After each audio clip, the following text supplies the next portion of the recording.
Welcome to our YouTube channel. बच्चों, आज हम पढ़ेंगे भारत आकार और स्थित एनसीईआरटी जो सीरीज चल रही है, जिसमें हम क्लास 9th के ज्योग्राफी का पार्ट पढ़ेंगे और इसमें 7 लेक्चर लगभग होंगे। तो वीडियो को लाइक करके साझा कर दें। चैनल पे पहली बार है तो चैनल को सब्सक्राइब कर लें और हाँ, टेलीग्राम चैनल को अवश्य ज्वाइन कर लें। वहाँ पे PDF भी इसका प्राप्त कर सकते हैं।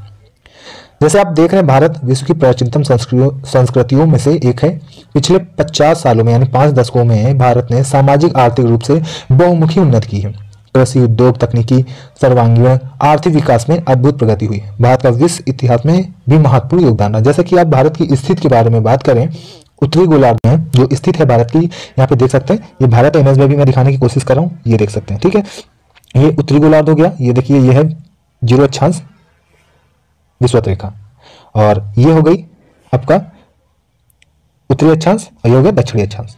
भारत उत्तरी अक्षांश में पड़ता है। तो यहाँ पे जो भारत की स्थिति है, इसका मुख्य भाग 8 दशमलव यानी 8 डिग्री 4 अंश लगभग 8.4 उत्तर से 37 डिग्री 6 उत्तर अक्षांश तक फैला है। यहाँ पे देख सकते हैं, यानी 8 से यहाँ पे देख सकते हैं। ठीक है, यहाँ पे लगभग होगा ये 8 से, ये स्थिति इसकी है लगभग यहाँ 37.6 उत्तरी अक्षांश में तथा 68 डिग्री 7 पूर्व से। तो पूर्व क्या है हमारा, ये तो ये 68 कहाँ पे आ जाएगा, ये लगभग यहाँ पे कहीं होगा ये 68, ये होगा 68। ठीक है, 68 से 97 के लगभग यहाँ पे देख सकते हैं, यहाँ तक आएगा ये कहीं आएगा, ये इसकी स्थिति है। तो 97.25 पूर्व देशांतर तक ये फैला हुआ है। कर्क रेखा आप देख सकते हैं। कर्क रेखा के बारे में बात कर लें तो 23 डिग्री 30 यानी 23.5 डिग्री उत्तर में, जो कि ये है नॉर्थ में 23.5 डिग्री यहाँ लगभग होगा ये। और यहाँ पे देख सकते हैं 2 बराबर भागों में बांटती है इसे। मुख्य जो कर्क रेखा है भारत को 2 बराबर भागों में बांटती है। मुख्य भूभाग के दक्षिण पूर्व में अंडमान और निकोबार द्वीप समूह है, और अंडमान निकोबार द्वीप समूह आप देख सकते हैं यहाँ पे होगा, जैसा कि मैं आपको जूम आउट करके दिखा रहा हूँ।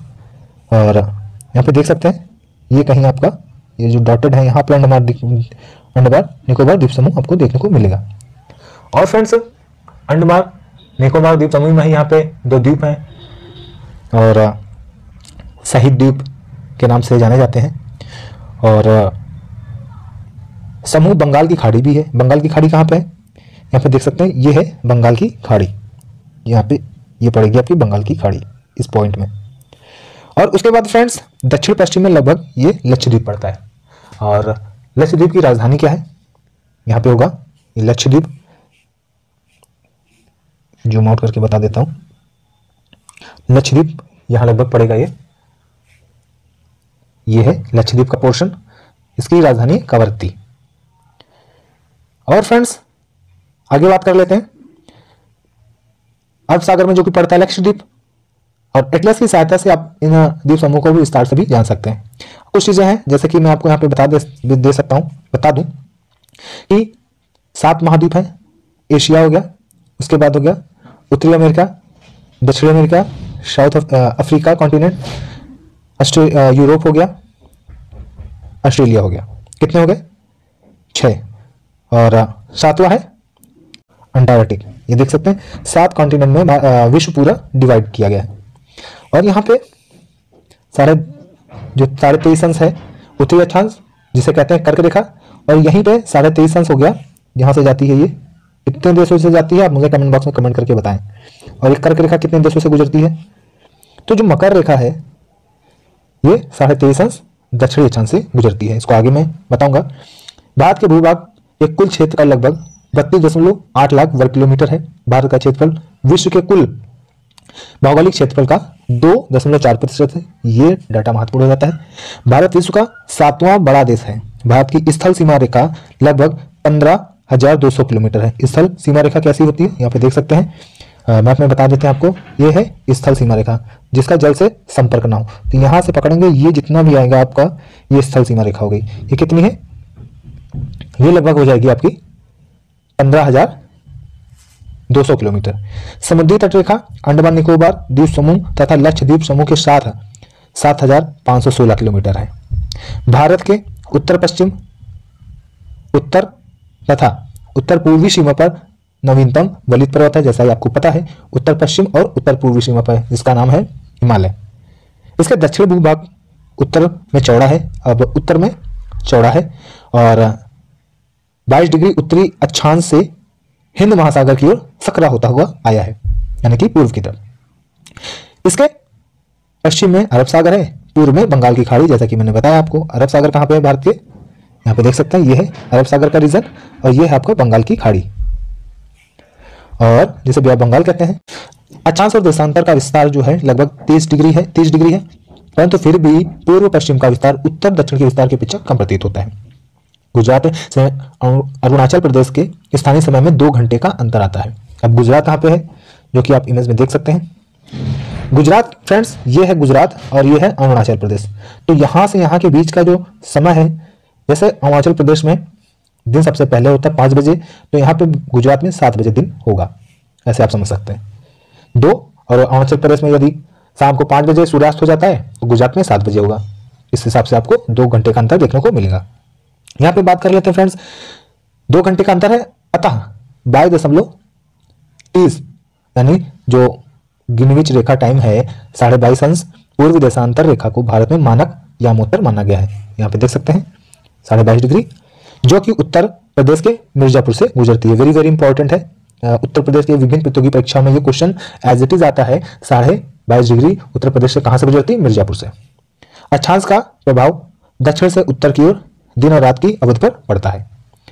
भारत तथा विश्व की बात करें, हाँ यहाँ पे देख सकते हैं भारत जो है एशिया महाद्वीप में पूर्व हो गया है आपका, और पश्चिम, तो ये पूर्व पश्चिम की एरिया में भारत है। इसकी जो लोकेशन बात की गई है पूरे विश्व के मानचित्र के हिसाब से बात की जाए। और फ्रेंड्स, भारतीय भूभाग एशिया महाद्वीप का दक्षिणी विस्तार है।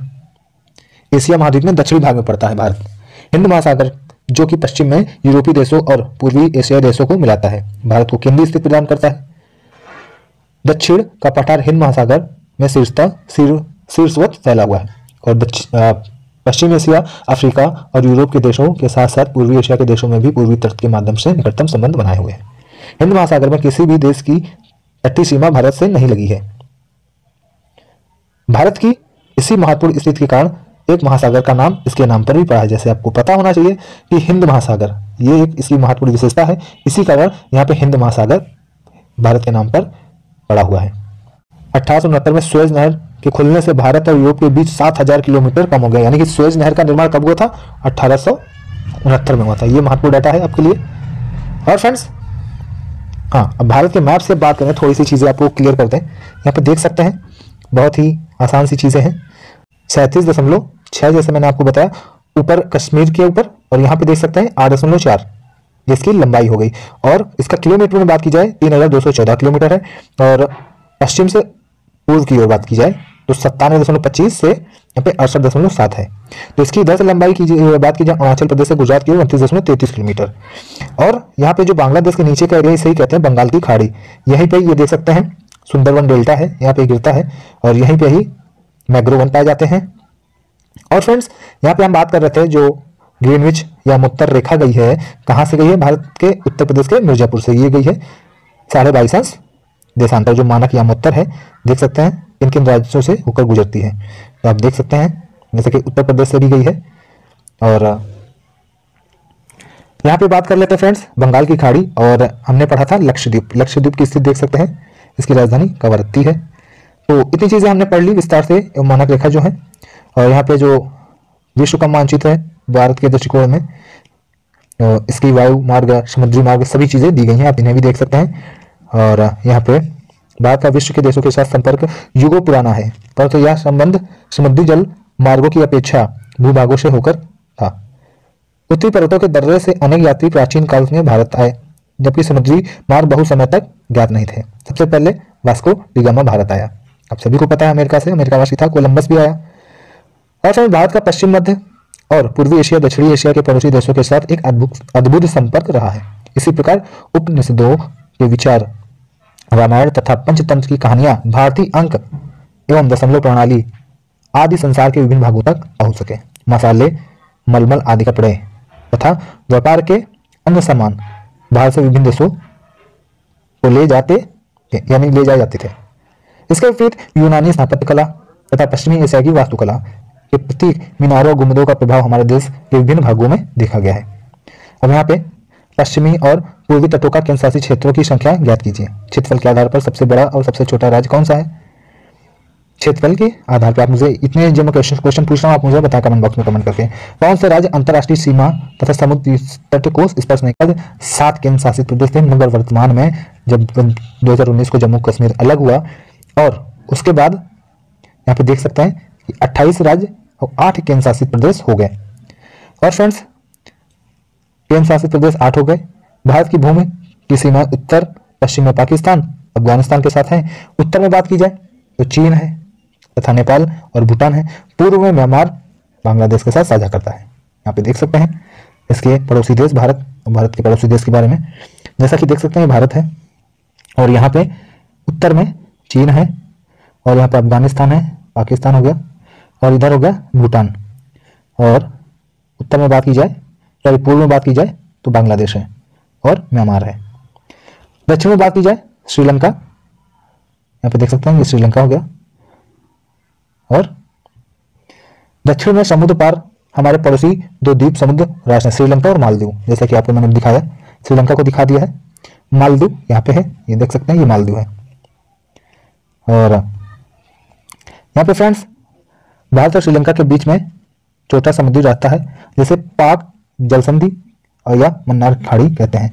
पाक जल संधि पूछा जाता है तो यहाँ डायरेक्ट क्वेश्चन पूछा जाता है जो ये पाक जल डमरू है तो यही पाक जल डमरू मध्य है। पूछा है किन 2 देशों के मध्य पाक जल संधि है? भारत और श्रीलंका के मध्य है। मन्नार की खाड़ी भी है भारत श्रीलंका के मध्य। मालदीव लक्षद्वीप समूह के दक्षिण में स्थित है। अपने पड़ोसी देशों के साथ भारत के भौगोलिक और ऐतिहासिक संबंध बहुत अच्छे रहे हैं। अपनी एटलस में एशिया के मानचित्र को देखा कि भारत कैसे अलग दिखाई देता है। बिल्कुल सही बात है। और फ्रेंड्स ये अभ्यास प्रश्न है, आप मुझे अभ्यास करके इन्हें बताएं। जैसे कि आपको पता है कर्क रेखा किस राज्य से नहीं गुजरती है? कर्क रेखा की बात कर रहा है तो आप सभी को पता है त्रिपुरा से जाती है, राजस्थान से जाती है, छत्तीसगढ़ से जाती है, उड़ीसा से नहीं जाती कर्क रेखा। भारत का सबसे पूर्वी देशांतर कौन सा है? पूर्वी देशांतर के बारे में बात कर रहा है तो पूर्व में पूछ रहा है तो क्या है 97.25। अभी मैंने आपको बताया पूर्वी देशांतर, यहाँ पे देख सकते हैं ऊपर यहाँ पे देख सकते हैं पूर्वी देशांतर क्या है 97.25। और उसके बाद फ्रेंड्स यहाँ पे देख सकते हैं अगला प्रश्न है उत्तराखंड, उत्तर प्रदेश, बिहार, पश्चिम बंगाल, सिक्किम की सीमा किस देश को छूती है? तो किसके साथ छूती है? उत्तराखंड, उत्तर प्रदेश, बिहार, पश्चिम बंगाल और सिक्किम। तो मुझे आशा है कि आप इस चीज को बता लेंगे नेपाल के साथ। यहाँ पे देख सकते हैं उत्तराखंड लगा हुआ है, उत्तर प्रदेश लगा हुआ है, बिहार है और सिक्किम भी है। तो किसके साथ लगा हुआ है? नेपाल के साथ लगा हुआ है। अगला प्रश्न देख सकते हैं और ग्रीष्म अवकाश में आप यदि कावरत्ती जाना चाहते हैं तो किस केंद्र शासित प्रदेश में जाएंगे? तो हमने आपको बताया था कि इसकी राजधानी है लक्षद्वीप की कावरत्ती। और मेरे मित्र एक ऐसे देश के निवासी हैं जिस देश की सीमा भारत के साथ नहीं लगती है, तो वह कौन सा देश है? तजाकिस्तान। जैसा कि आपको मैंने बताया कि भूटान, बांग्लादेश, नेपाल की सीमा भारत के साथ साझा करता है। और अगला प्रश्न है इनके साथ आप बताएं, ये 3 क्वेश्चन आप मुझे कमेंट बॉक्स में कमेंट करके बताएं। मानचित्र को पढ़ें तो उसके बाद ये जितने भी प्रश्न हैं उन्हें आप कमेंट बॉक्स में कमेंट करके बताएं या टेलीग्राम चैनल पे अवश्य करें। जैसा कि मानचित्र कौशल आप तभी पढ़ पाएंगे उनको समझ के, उनके द्वारा दिए हुए प्रश्नों को समझें और उनको उत्तर भी दें उनके। शॉर्ट ले लीजिए। सबसे लंबी तट रेखा वाला राज्य कौन सा है? गुजरात है। और भारत का सबसे पूर्वी और पश्चिमी देशांतर क्या है? मैंने बताया आपको पूर्वी और पश्चिमी देशांतर वाला। तो पूर्वी हमारा हो गया 97.25 और पश्चिमी हो गया 68.7। इसी तरह से क्वेश्चन डील करके उनके आंसर बता सकते हैं आप। भारत और श्रीलंका को अलग करने वाले जल संधि मैंने आपको बताया पाक जल संधि या मन्नार की खाड़ी। भारत के केंद्र शासित क्षेत्र जैसे आप मुझे कमेंट बॉक्स में इनके नाम कमेंट करके बताएं। टोटल 8 केंद्र शासित प्रदेश हैं और 28 राज्य वर्तमान में। तो वीडियो कैसा लगा फ्रेंड्स मुझे कमेंट बॉक्स में कमेंट करके बताएं। वीडियो को लाइक करके साझा कर दें विभिन्न ग्रुप्स में, आपके जितने भी फ्रेंड सर्किल में हैं फ्रेंड्स यदि स्टडी कर रहे हो तो एनसीईआरटी सीरीज चल रही है, यहाँ से आपको सभी प्रकार के डाउट्स क्लियर होते हुए दिखेंगे। और हाँ फ्रेंड्स यहाँ पे देख सकते हैं रेशम मार्ग के बारे में सूचना एकत्र कीजिए। जैसे कि मैंने आपको अभी पिछली वीडियो में ही बताया था कि रेशम मार्ग कहाँ से है, ये देख सकते हैं यहाँ पे ये नेटवर्क है रेशम मार्ग, ठीक है। इसमें आप मुझे कमेंट बॉक्स में कमेंट करके बताएं। टेलीग्राम चैनल अवश्य ज्वाइन कर लें, उसका लिंक मैंने अपने डिस्क्रिप्शन बॉक्स में दे दिया है, वहाँ से आप इन्हें इजिली डील कर सकते हैं इन प्रश्नों को। तो इन प्रश्नों को डील करने के बाद मुझे महसूस होगा कि आपने सच में वीडियो को सही से पढ़ा और जो मैप है उसे देखा, तभी इन क्वेश्चनों को इजिली कर पाएंगे। ये समकालीन भारत पार्ट 1 है, इसके 6 से 7 पार्ट और आएंगे। Thanks for watching. जय हिंद।